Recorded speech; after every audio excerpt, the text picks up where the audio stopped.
తెలంగాణ ప్రభుత్వ కార్యక్రమాలకు సంబంధించి ఇంట్రెస్టింగ్ విషయాలు వెలుగులోకి వస్తున్నాయి. కొద్ది రోజులుగా సీఎం రేవంత్ రెడ్డి సచివాలయానికి వస్తూనే కమాండ్ కంట్రోల్కి వెళ్ళి సమీక్షలు చేస్తున్నారు. అయితే సచివాలయం నుంచి కాకుండా ముఖ్యమైన రివ్యూలన్నీ పోలీస్ కమాండ్ అండ్ కంట్రోల్ సెంటర్కు మార్చేశారు. సెక్రటేరియట్ నుంచి కాకుండా కమాండ్ కంట్రోల్ రూమ్ నుంచి సమీక్షలు నిర్వహిస్తుండడం ప్రస్తుతం రాజకీయ వర్గాల్లోనూ హాట్ టాపిక్గా మారింది. ఇంతకీ రేవంత్ రూట్ ఎందుకు మారుస్తున్నారు? What the story?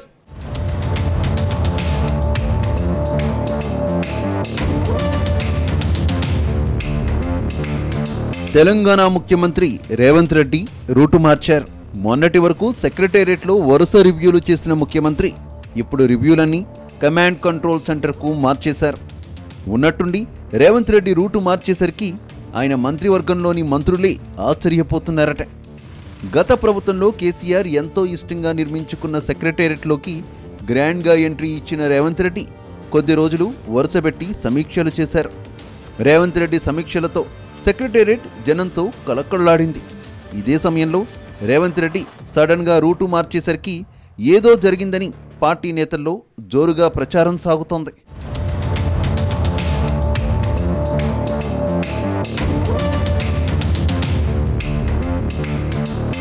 CM Revanth Reddy సచివాలయంలో రివ్యూలు చేయకపోవడం వెనుక అసలు వాస్తవం తెలిస్తే ఆశ్చర్యం కలుగుతుంది. ప్రతిపక్షంలో ఉండగా నిత్యం అప్పటి సీఎం కేసీఆర్ను టార్గెట్ చేసిన రేవంత్ రెడ్డి అప్పట్లో కేసీఆర్ వాస్తు నమ్మకాలపై కూడా విరుచుకుపడ్డారు. కానీ విచిత్రంగా ఇప్పుడు రేవంత్ రెడ్డి కూడా వాస్తుని ఫాలో అవుతున్నట్టు తెలుస్తోంది. రేవంత్ రెడ్డి సెక్రటేరియట్లో సమీక్షలు నిర్వహించకపోవడానికి వాస్తు మార్పులే కారణమని తెలుస్తోంది. 2 వారాల క్రితమే తెలంగాణ సచివాలయంలో మార్పులు చేర్పులు చేయాలని ముఖ్యమంత్రి రేవంత్ రెడ్డి నిర్ణయించారు. ఇందులో భాగంగా సీఎం కాన్వాయ్ ఎంట్రీ ప్రధాన ద్వారాన్ని మార్చారు.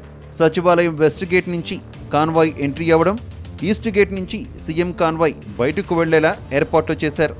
అప్పట్లో పీసీసీ అధ్యక్ష పదవి వచ్చాక వాస్తుకు తగినట్లుగా గాంధీ భవన్లో మార్పులు చేయించారట రేవంత్ రెడ్డి.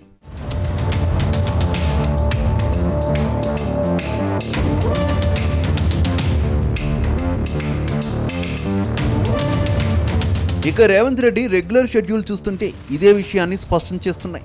సీఎం రేవంత్ రెడ్డి కొద్ది రోజులుగా ముఖ్యమైన సమీక్షలు బంజారాహిల్స్లోని ఇంటిగ్రేటెడ్ కమాండ్ కంట్రోల్ సెంటర్ నుంచి నిర్వహిస్తున్నారు. అంతేకాదు ముఖ్యమైన మీటింగులు మినహా సమీక్షా సమావేశాలు సీఎం నివాసం లేదా కమాండ్ కంట్రోల్ సెంటర్ నుంచి చేస్తున్నారు. తాజాగా వ్యవసాయ శాఖ, సహకార శాఖ రివ్యూ కూడా అక్కడి నుంచే నిర్వహించారు. దీంతో రేవంత్ రెడ్డి సెక్రటేరియట్లో మార్పులు చేయిస్తున్నారనే దానికి మరింత బలం చేకూరింది.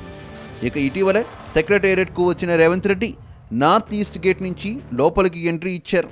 సౌత్ పోర్టిగో ద్వారా సచివాలయంలోని ఆయన ఉండే 6వ ఫ్లోర్ చేరుకున్నారు. CM Revanth Reddy south entry సెంటిమెంట్గా భావిస్తారని ఆయన సన్నిహితులు చెబుతున్నారు.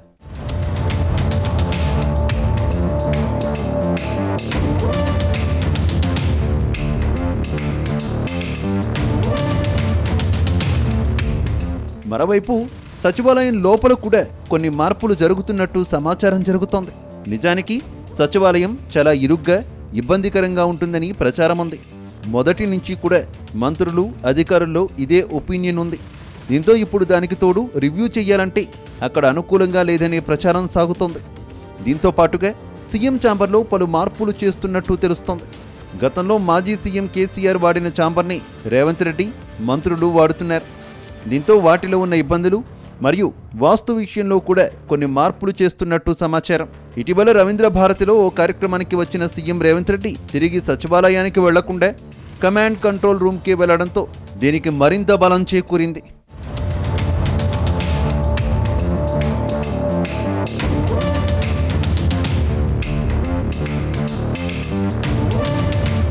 మొత్తంగా సీఎం రేవంత్ రెడ్డి తీరు సరికొత్త ప్రచారానికి తెరలేపింది.